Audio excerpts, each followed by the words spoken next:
Following on from my last video, where I was sharing about what to do when you get down in the dumps, and about my recent experience myself of actually being really challenged, I want to talk about how we can not project our stuff onto other people.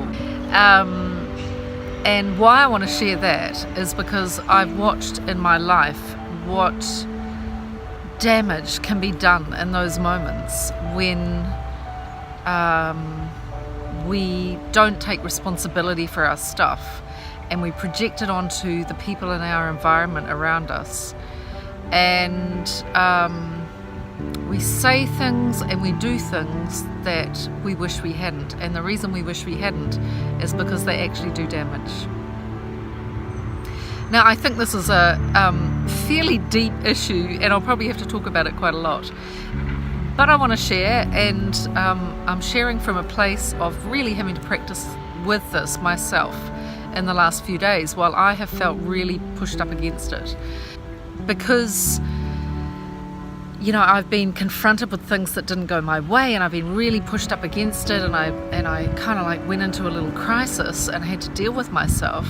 One of the things that I observed was the tendency to not want to, the risk factor in that moment, in those moments of projecting my stuff into my space, whether that's the people around me or simply my relationship with my space in my life. And what that's called is projection. And what we want to do as mature human beings is not project.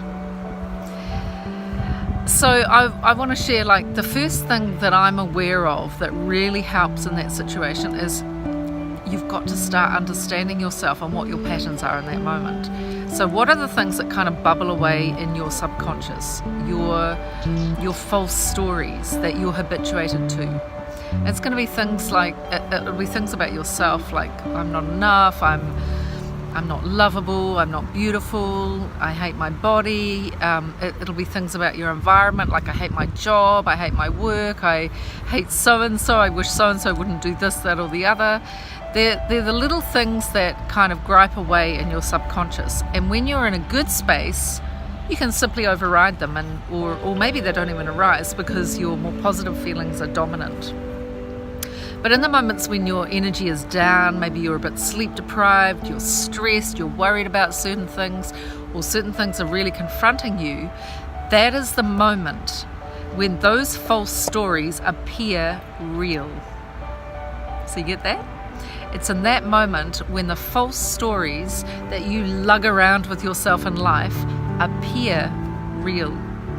And the risk is that at that time you're going to take them for real. The first thing I would say is we have to know ourselves well enough. We have to know ourselves well enough to recognize our stories and our patterns when they arise. So if you notice yourself saying, "Oh, I'm not lovable, I'm not good enough, I'm ugly, I'm stupid, I'm a failure, I'm useless," or "that person is useless, a failure, not lovable, not good enough," whatever it is, whatever story it is that you have going on, or "my job is not good enough and I hate it," and all of those things. You have to know that that's your story. You have to know that that's sitting there ready to crawl on up out when you're feeling low. And the great spiritual teacher Aditya Samraj, he refers to this moment as temporary insanity. So you're temporarily insane. And a great measure for that with women is every month we have this hormonal change that goes on, and honest to God, for so many years I used to forget that in that moment I am going to cry and I'm going to think that various things in my environment are really bad, and then 2 days later I'm going to go, "Oh, I just had my period and they weren't so bad, and I made it up and it was a whole story." After a while I got to know myself well enough that I knew that those stories were going to come up. So that's the first thing. You need to start familiarizing yourself with what your stories are that are sitting there in the subconscious, and they are false stories. They're false stories appearing real when you get run down, challenged, or find yourself in some kind of mini or major crisis, when you're stressed.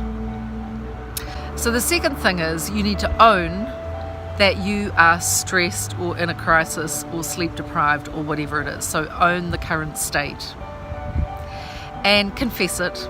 Say it out loud to those that you love who are in your space, not as a complaint, as a statement of fact, so people can regulate themselves accordingly.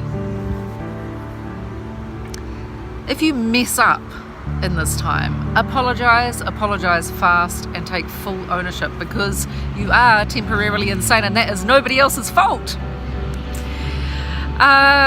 Be kind, as I said in the last video. Be really gentle and kind with yourself. Mother yourself, nurture yourself. And the last thing I would say is it's about self-discipline and knowing absolutely clearly and in a committed way that nobody else is responsible for the way you feel. You feel it. And in those moments you're going to be convinced that it's somebody else or something else, but it ain't. So you just have to hold your tongue, keep breathing, let those crazy thoughts happen or those crazy feelings happen. Allow yourself the space to just feel it and let it go as much as possible, and turn your attention to what's good and resort to whatever you need to resort to. Pray, meditate, walk, do the things that connect you with what's greater than you, because I tell you now, this too will pass.